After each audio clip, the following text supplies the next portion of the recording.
आकाशवाणी मुंबई.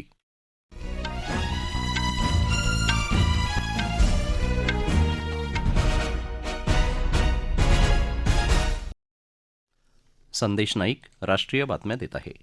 ठळक बातम्या.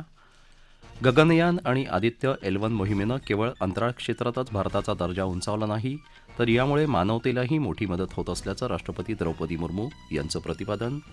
Israel Hamas युद्धाच्या पार्श्वभूमीवर गाझा भागातल्या 24 लाख पॅलेस्टिनींच्या बचावासाठी शांती प्रक्रियेची संयुक्त राष्ट्रांच्या अधिकाऱ्यांची विनंती. भारतीय लष्करातर्फे आज 243वा कोर ऑफ इंजिनियर्स डे साजरा. लष्कर प्रमुख जनरल मनोज पांडे यांनी दिल्या शुभेच्छा. आणि अहमदाबाद इथं भारत आणि ऑस्ट्रेलिया दरम्यान उद्या होणाऱ्या ICC एकदिवसीय विश्वचषक क्रिकेटच्या अंतिम सामन्याची तयारी पूर्ण.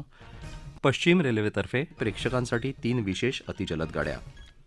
गगनयान आणि आदित्य L1 मोहिमेनं केवळ अंतराळ क्षेत्रातच भारताचा दर्जा उंचावला नाही, तर या दोन्ही मोहिमांमुळे मानवतेलाही मोठी मदत होणार आहे, असं राष्ट्रपती द्रौपदी मुर्मू यांनी म्हटलं आहे. ते आज नवी दिल्ली इथं 2047 मधील एरोस्पेस आणि हवाई वाहतूक या विषयावरच्या 2 दिवसीय आंतरराष्ट्रीय परिषद आणि प्रदर्शनाचं उद्घाटन केलं त्यावेळी बोलत होत्या. राज्यमंत्री जितेंद्र सिंह यावेळी उपस्थित होते. संरक्षण आणि वाहतुकीसाठी स्वतंत्र तंत्रज्ञान तयार करून एरोस्पेस क्षेत्र परिवर्तनाच्या टप्प्यातून जात आहे. या क्षेत्रातल्या कर्मचाऱ्यांचं कौशल्य वाढवण्याची गरज असल्याचं राष्ट्रपती म्हणाल्या. एरोनॉटिकल सोसायटी ऑफ इंडियाच्या अमृत महोत्सवी वर्षानिमित्त या कार्यक्रमाचं आयोजन केलं आहे. या कार्यक्रमात एरोस्पेस आणि हवाई वाहतूक या क्षेत्रातली यशस्वी वाटचाल, तांत्रिक प्रगती आणि या क्षेत्रातल्या तज्ज्ञांची भूमिका यावर आधारित असेल. आंतरराष्ट्रीय तज्ज्ञ, शास्त्रज्ञ, उद्योगपती, शैक्षणिक संस्था, स्टार्टअप आणि विद्यार्थी यात सहभागी होणार आहेत. मोठे उद्योग तसंच सूक्ष्म, लघु आणि मध्यम उद्योग, स्टार्टअप्स या प्रदर्शनात सहभागी होणार आहेत. या 2 दिवसात अनेक संस्था आणि विभागांचे प्रमुख या परिषदेत मार्गदर्शन करणार आहेत. केंद्रीय परराष्ट्र व्यवहार आणि सांस्कृतिक राज्यमंत्री मीनाक्षी लेखी यांनी ग्रीकचे परराष्ट्र व्यवहार आणि राजनैतिक धोरण विभागाचे सरचिटणीस जॉन क्रायसॉलाकिस यांची काल भेट घेतली. या बैठकीत मूळ भारतीय निवासी नागरिकांच्या अमूल्य योगदानाचा लाभ घेण्यावर विशेष भर देण्यात आला आणि भारत ग्रीक सहकार्याला अधिक मजबूत करण्यावर चर्चा करण्यात आली. एका समाजमाध्यमावर लिहिलेल्या पोस्टमध्ये मीनाक्षी लेखी यांनी सांस्कृतिक आदानप्रदान आणि दोन्ही देशांचे संबंध मजबूत करण्याबाबतची चर्चा यशस्वी झाली असल्याचं म्हटलं आहे. लेखी यांनी स्विसचे राजदूत राल्फ हेकनर यांचीही भेट घेतली आणि भारत स्वित्झर्लंडचे द्विपक्षीय आणि 75 वर्षांच्या जुन्या संबंधांना अधिक मजबूत करण्यावर चर्चा केली. उत्तराखंडमधील बद्रीनाथ धामचे दरवाजे हिवाळ्यासाठी आज दुपारी 3:33 वैदिक मंत्रोच्चार आणि पूर्ण विधींसह बंद केले जाणार आहेत. बद्रीनाथ धामचे दरवाजे बंद करण्याची सर्व तयारी झाली आहे. मंदिराला 15 क्विंटल झेंडूच्या फुलांनी सजवण्यात आलं आहे. भाविक मोठ्या संख्येनं बद्रीनाथ इथं जमा झाले आहेत. यावर्षी 18,16,000हून अधिक भाविकांनी बद्रीनाथ धामला भेट दिली. केदारनाथ, गंगोत्री आणि यमुनोत्री धामचे दरवाजे हिवाळ्यासाठी आधीच बंद केले आहेत. इस्रायलच्या युद्धविषयक मंत्रिमंडळाच्या परवानगीनंतर आज गाझा पट्ट्यात 2 इंधन वाहनांना प्रवेश मिळाला आहे. काल रात्री उशिरा ही वाहनं इजिप्तहून इथं पोहोचली आहेत. संयुक्त राष्ट्राच्या अधिकाऱ्यांनी या भागातल्या भयावह स्थितीबाबत इशारा देत 24 लाख पॅलेस्टिनींच्या बचावासाठी शांती प्रक्रियेची विनंती केली आहे. या भागातले दूरध्वनी आणि इंटरनेट सेवा हळूहळू पूर्वपदावर येत असल्याचं पॅलेस्टिनच्या दूरसंचार कंपनीनं कळवलं आहे. इस्रायलनं उत्तर गाझा पट्ट्यातल्या अल शिफा रुग्णालयातली कार्यवाही सुरूच ठेवली आहे. दरम्यान प्रधानमंत्री नरेंद्र मोदी यांनी या भागात सामान्य नागरिकांच्या प्राणहानीबद्दल निषेध व्यक्त केला आहे. गाझा पट्ट्यातल्या हिंसाचाराच्या पार्श्वभूमीवर ते काल ग्लोबल साऊथ परिषदेला संबोधन करताना बोलत होते. ग्लोबल साऊथनं एकमुखानं या हिंसाचाराविरोधात आवाज उठवला पाहिजे, असं आवाहन मोदी यांनी केलं आहे. पश्चिम आशियात होत असलेल्या घडामोडींमुळे नवीन समस्या निर्माण झाल्या असून यावर चर्चा आणि राजनैतिक धोरणाच्या माध्यमातून उपाय शोधले पाहिजेत, असंही मोदी यांनी म्हटलं आहे.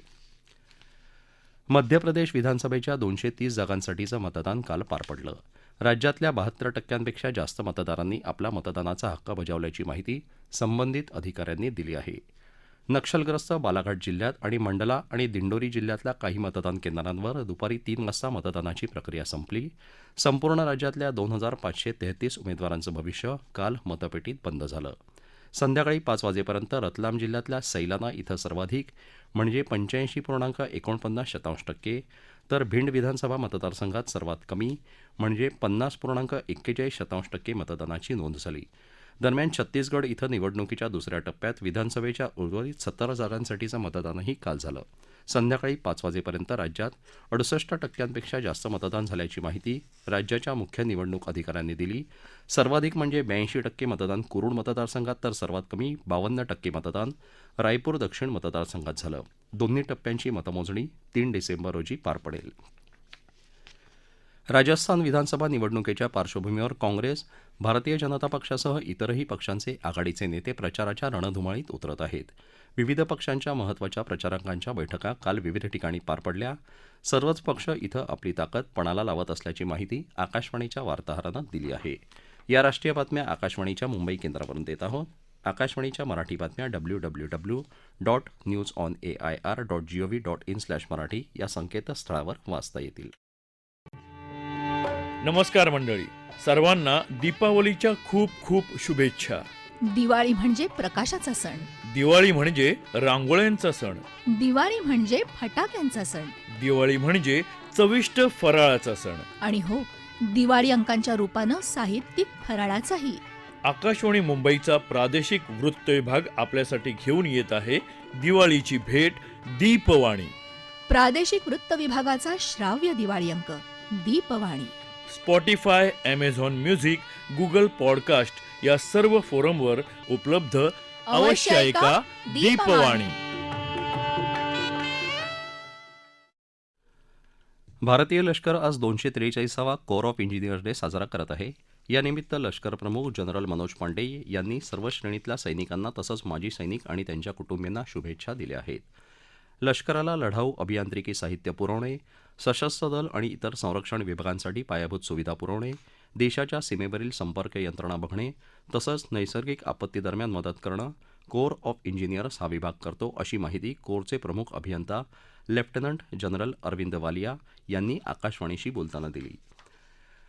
रेल्वे प्रवास सुरक्षित असावा यासाठी प्रवासादरम्यान कोणत्याही ज्वलनशील पदार्थांची ने-आण करू नये असं आवाहन मध्य रेल्वेनं प्रवाशांना केलं आहे.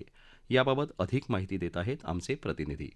प्रवासादरम्यान कोणत्याही ज्वलनशील पदार्थ वा वस्तूंची ने-आण करू नये असं आवाहन मध्य रेल्वेनं केलं आहे. या संदर्भात मध्य रेल्वेच्या पुणे विभागाचे जनसंपर्क अधिकारी डॉक्टर रामदास भिसे यांनी काल पुण्यात वार्ताहर परिषद घेतली. प्रवाशांनी gas cylinder, petrol, diesel, kerosene, stove, माचीस, सिगारेटचं लायटर, फटाके या आणि अशा ज्वलनशील आणि स्फोटक पदार्थ वा वस्तू रेल्वे प्रवासात बाळगू नयेत असं आवाहन त्यांनी केलं. तर दुसरी व्यक्ती अशा पदार्थ वा वस्तूंसोबत प्रवास करताना आढळलं तर त्याबाबत त्वरित रेल्वे प्रशासनाला कळवावं. यासोबतच रेल्वेचं पोलीस दल तसंच कमर्शियल आणि इलेक्ट्रिकल मेकॅनिकल कर्मचारी सर्व गाड्यांमधल्या इलेक्ट्रिकल मेकॅनिकल यंत्रणा सुव्यवस्थितपणे काम करत असल्याची तसंच आगीसंबंधी इशारा आणि आगीवर नियंत्रण मिळवण्यासाठी रेल्वेनं स्थापित केलेली व्यवस्था काम करत असल्याची खातरजमा वेळोवेळी करत असल्याची ग्वाहीही त्यांनी दिली. गुजरातमध्ये अहमदाबाद इथं नरेंद्र मोदी स्टेडियममध्ये उद्या आयसीसी एकदिवसीय क्रिकेट विश्वचषकाच्या भारत आणि ऑस्ट्रेलिया दरम्यान रंगणाऱ्या अंतिम सामन्याची तयारी पूर्ण झाली आहे. या सामन्यासाठी प्रधानमंत्री नरेंद्र मोदी आणि ऑस्ट्रेलियाचे उपप्रधानमंत्री रिचर्ड मार्लेस उपस्थित राहण्याची शक्यता असल्यानं चोख सुरक्षा व्यवस्था ठेवण्यात आली आहे. या विश्वचषकात अपराजित राहिलेला भारतीय संघ अंतिम सामन्यात खेळणार असल्यानं देशविदेशातून भारतीय प्रेक्षक मोठ्या संख्येनं या सामन्याला उपस्थित राहणार आहेत. पश्चिम रेल्वेनंही उद्याच्या सामन्यासाठी 3 विशेष अतिजलद रेल्वेगाड्या सोडल्या आहेत. मुंबई सेंट्रल, वांद्रे टर्मिनस आणि छत्रपती शिवाजी महाराज टर्मिनसहून अहमदाबाद इथं जाणाऱ्या या गाड्या विशेष दरानं चालवण्यात येत आहेत. ठळक बातम्या पुन्हा एकदा.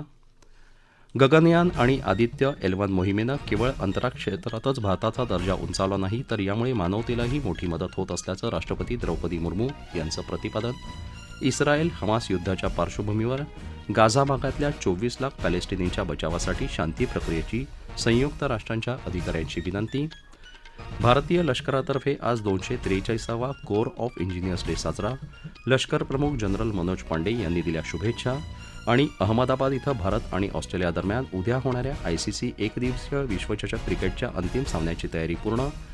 पश्चिम रेल्वेतर्फे प्रेक्षकांसाठी 3 विशेष अतिजलद गाड्या. याबरोबरच आकाशवाणी मुंबई केंद्रावरचं हे राष्ट्रीय बातमीपत्र संपलं. नमस्कार.